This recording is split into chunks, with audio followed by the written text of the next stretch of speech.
오늘 하나님께서 이 시간 우리에게 주시는 말씀은 사도행전 6장 3절에서 7절의 말씀입니다.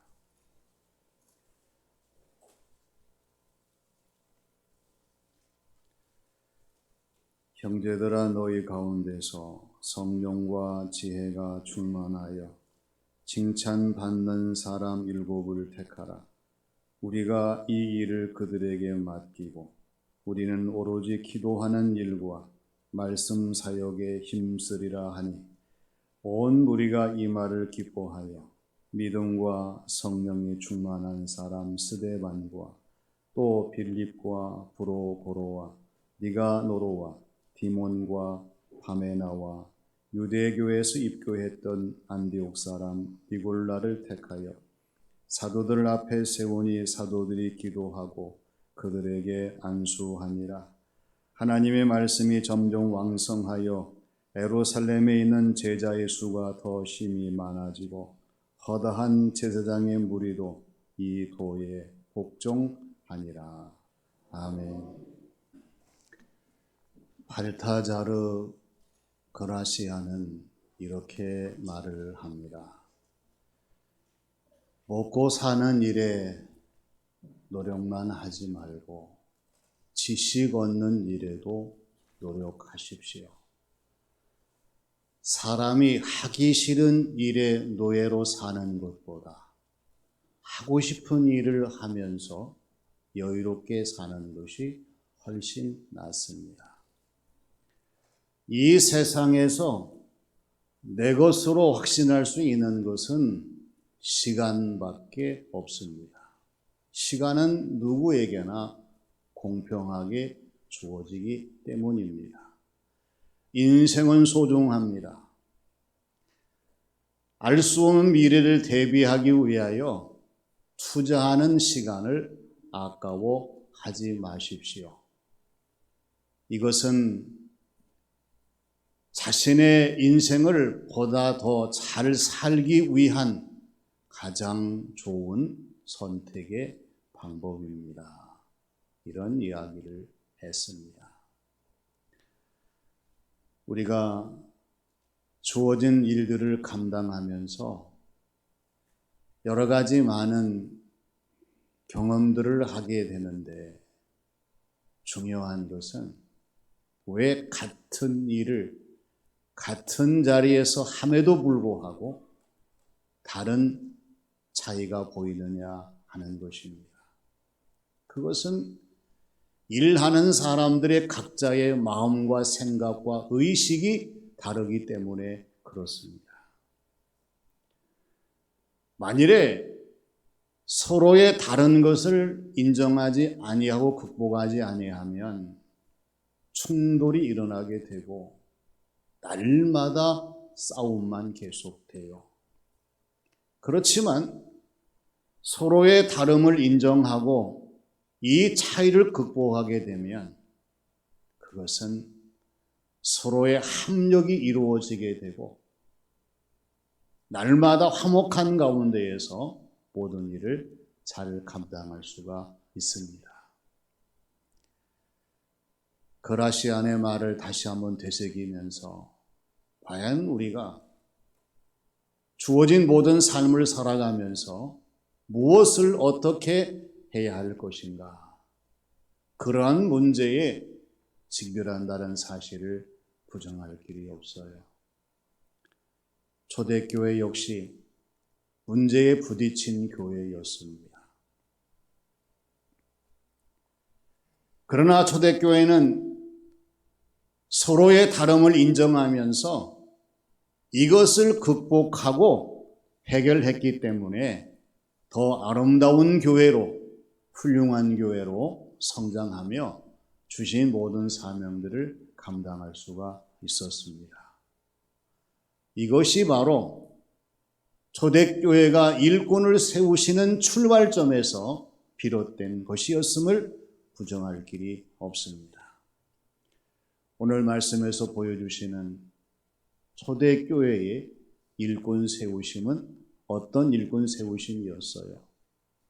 먼저 정해진 수만큼의 일꾼 세우심이었습니다. 사람이 적을 때에는 비교적 여러 가지 문제가 발생하지 않지만은 초대교회가 점점 사람들이 많아지게 될 때에 문제가 수면 위로 떠오르고 말았어요. 이것은 헬라파 사람들에 대한 구제에 대한 불평이었어요. 자신들의 사람들이 구제에 빠진다는 불평을 하면서 사도들이 모여서 고민합니다. 이제 구제하는 일이나 다른 모든 일들은 다른 사람에게 맡기고 우리는 오직 기도하는 일과 말씀 전하는 일에 힘씁시다. 그리고는 7명의 일꾼을 세우기로 결정을 하고 이것을 교회에 알리는 것을 보게 됩니다. 물론 왜 7명이냐 자세히 기록하지 않았지만 아마 사도들이 고민하면서 교회를 살펴본 결과 적어도 7명의 일꾼이 있어야 되겠다고 하는 판단을 했을 거예요. 우리가 교회에서 일꾼을 세울 때에 왜 중요하다고 생각합니다. 왜 교회가 일꾼을 잘 세워야 되느냐?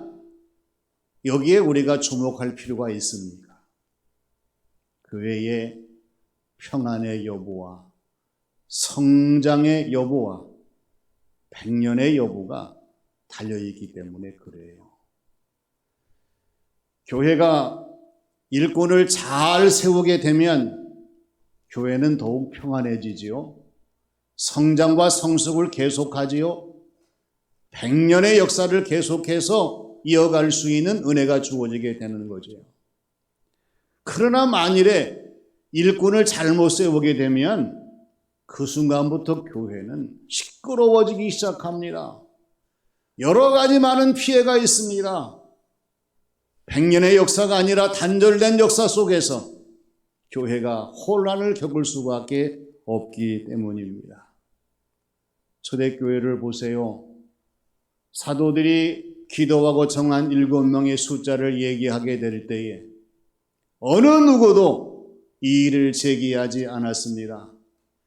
이것을 찬성하느냐 반대하느냐 그런 여론도 없었어요. 그리고 이것을 가해야 되느냐 부해야 되느냐 투표도 없었습니다. 다만 7명에 맞추어서 7명을 세우기 위하여 온 교회가 하나가 되어 기도하며 이 모든 사명들을 이룬 것을 우리에게 말씀하시는 것을 보게 됩니다.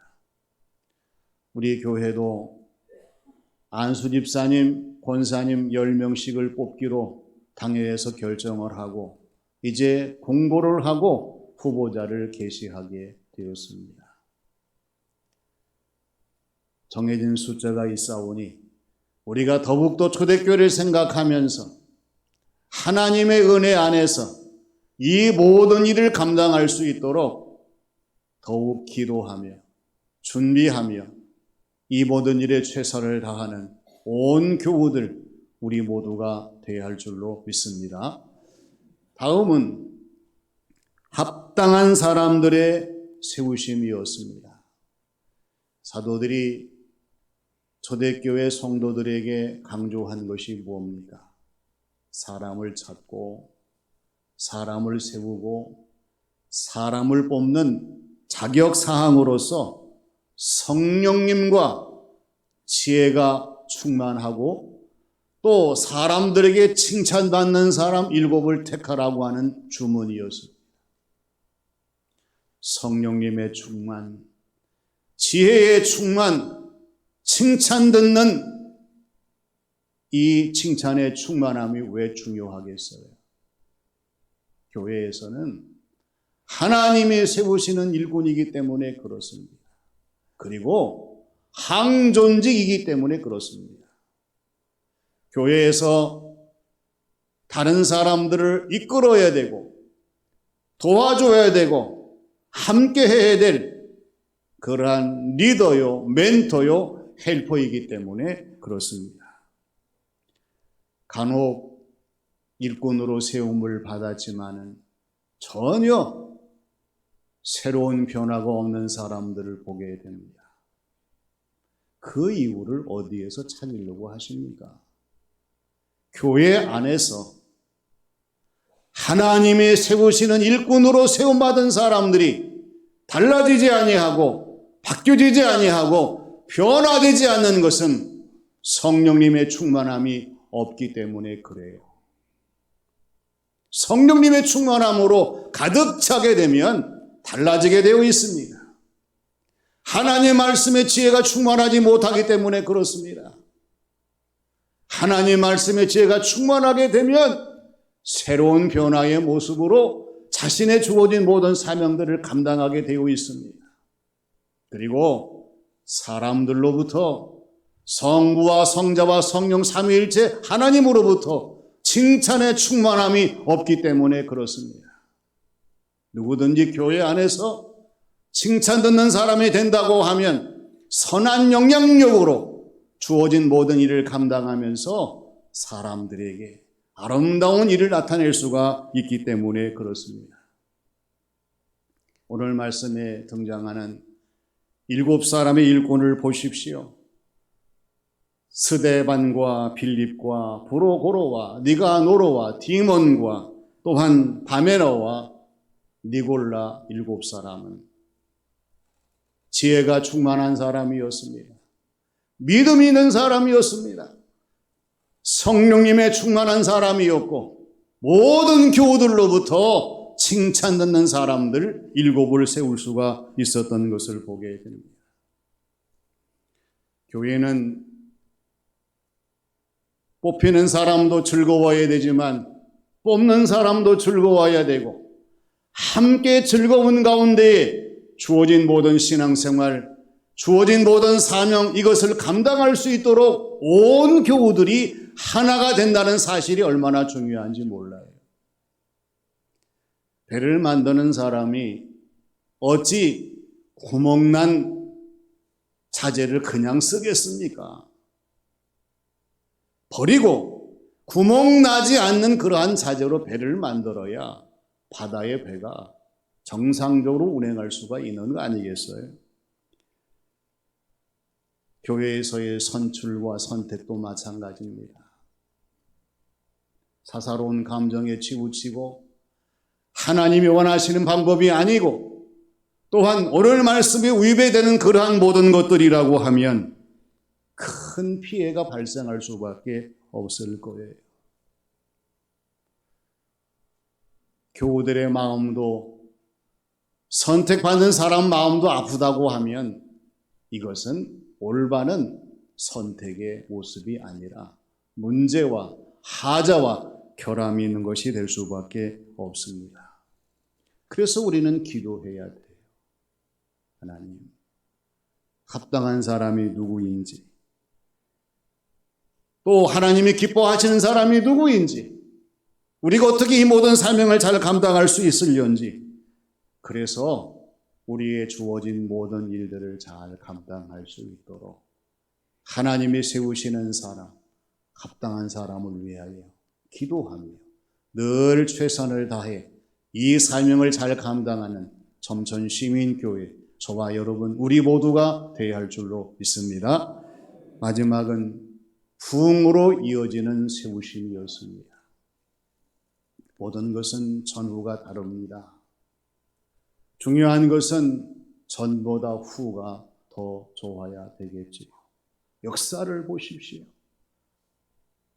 BC, 비포 그리스도, 예수님이 오시기 전의 역사와 AD, 아노 도미니, 예수님의 해, 예수님이 오신 이후 역사가 달라요. 예수님 오시기 전에는 대부분 전통적이었습니다. 폐쇄적이었습니다. 제한적이었습니다. 그러나 예수님이 오셔서 온 세계 방방곡곡에 복음이 전파되게 될 때에 전통이 아니라 합법이었습니다. 또한 제한이 아니라 무제한이었습니다. 폐쇄가 아니라 개방이었습니다. 그래서 이 복음이 아시아를 거쳐서 로마를 거쳐서 유럽으로 전파된 것을 보게 됩니다. 어떤 교회든지 교회는 일꾼이 많아져야 됩니다. 일꾼이 많아지게 되면 자연적으로 훌륭한 일꾼들이 생겨나게 되고 이 생겨나는 그런 일꾼으로 말미암아 더 좋은 변화를 이룰 수가 있기 때문에 그렇습니다. 초대교회가 7명의 일꾼을 뽑아 세우게 될 때에 나타난 결과를 7절에서 보여주시잖아요. 하나님의 말씀이 점점 왕성하여 예루살렘에 있는 제자의 수가 심히 더 많아지게 되고 허다한 제사장의 무리도 이 도에 복종하는 놀라운 일이 나타나게 되었습니다. 할렐루야! 하나님이 세우시는 교회 일꾼들이 바르게 세워져서 이후에 되어지는 결과가 뭐가 되어야 되겠습니까? 말씀이 왕성해져야 되고 또 하나님이 기뻐하시는 예수님의 제자의 수가 많아져야 되고 그리고 주변에 허다한 사람들이 하나님께 돌아올 수 있는 그러한 변화가 일어나야 된다는 사실이 분명한 거예요. 교회에서 하나님의 말씀이 왕성해 보세요. 감사하는 소리, 찬송하는 소리, 기도하는 소리, 아멘의 소리가 높아질 수밖에 없어요. 하나님 말씀이 왕성한 것이 아니라 사람의 소리가 왕성하다 보면 교회는 시끄럽게 되는 거예요. 제자의 수가 심히 많아져 보세요. 그 교회는 힘을 내고 빛을 내고 더 좋은 맛을 내면서 하나님이 기뻐하시는 놀라운 일들을 이룰 수 있는 교회가 되게 되는 거예요. 허다한 사람들, 제사장들이 이 도에 복종하며 돌아와 보십시오. 지역이든지 주변이든지 모든 곳에 선한 영향력을 끼치면서 하나님이 기뻐하시는 일들을 이룰 수 있는 교회의 모습으로 더 좋은 역사를 써내려 갈 수가 있다는 사실입니다. 이제 우리 교회 점천시민교회 항규직 선거에 타임워치가 돌아가기 시작했어요. 이제 후보자는 물론 후보자를 뽑는 교우들이 우리가 합심해서 기도해야 합니다. 서로 인사합시다. 기도해야 합니다. 기도하지 않은 사람들은 성령님의 지배를 받는 것이 아니라 오히려 악한 사탄의 영향을 받을 수가 있다는 사실을 우리가 명심을 해야 돼요. 그래서 하나님, 우리가 사람을 세우지만 사람이 세우는 세움이 아니라 하나님이 세우는 사람이 되게 하여 주시고 또 부족함 많이 있어요. 세우는 사람도 세움하는 사람도 부족할 수밖에 없어요. 그러나 하나님 뽑고 준비하고 세울 때까지 이 부족함을 다 채워주셔서 하나님께서 기뻐하시는 모습으로 달라지게 하시고 변화되게 하셔서 온전한 일꾼으로 세움받을 수 있도록 역사하여 주시옵소서. 우리의 기도가 얼마나 중요한지 알 수가 없어요. 영적으로 긴장하며 깨어 있어야 됩니다. 영적으로 긴장하지 않고 깨어 있지 아니하게 되면 시험 들 수밖에 없어요. 뽑는 사람도 시험 들고 뽑히는 사람도 시험 들고 안 되는 사람도 시험 든다고 하면 하나님이 세우시는 일이 아닙니다. 오히려 이 모든 것이 합력하여 선을 이룰 수 있도록 온 교우들이 한 마음으로 하나님, 이 세움이 하나님 나라에 이 세상의 복음 전파에 교회의 붕으로 이어질 수 있는 놀라운 교회가 되게 하여 주시옵소서. 우리가 기도하며 이 사명을 잘 감당해서 초대교회 일꾼 세우신 같이 정해진 수만큼 합당한 사람들, 교회의 붕으로 이어지는 이번 항중이 선거가 되도록 모든 교우들이 함께 열심히 최선을 다해 기도하며 합력하며 이 모든 사명을 감당하는 우리 모두가 되시기를 주님의 이름으로 축원합니다. 아버지 하나님, 하나님께서 사람들을 세워주시고 주어진 모든 일을 감당할 수 있도록 늘 도와주시고 인도하심을 감사드립니다. 이미 하나님께서는 모든 것을 아시고 성령님의 인도하심을 따라 하나하나 모든 일들을 이루어 가실 줄로 믿습니다. 하나님, 저희들이 기도하는 가운데에 서로 사랑하며 합력하는 가운데에 이 모든 것을 잘 감당할 수 있도록 역사하여 주시옵소서. 아버지 하나님, 시험 들지 아니하게 하여 주시고 우리가 서로 합력하여 하나님을 기쁘시게 할 수 있는 소중한 시간들이 되게 역사하시기를 간절히 원하오며 예수님의 이름으로 기도하옵나이다. 아멘.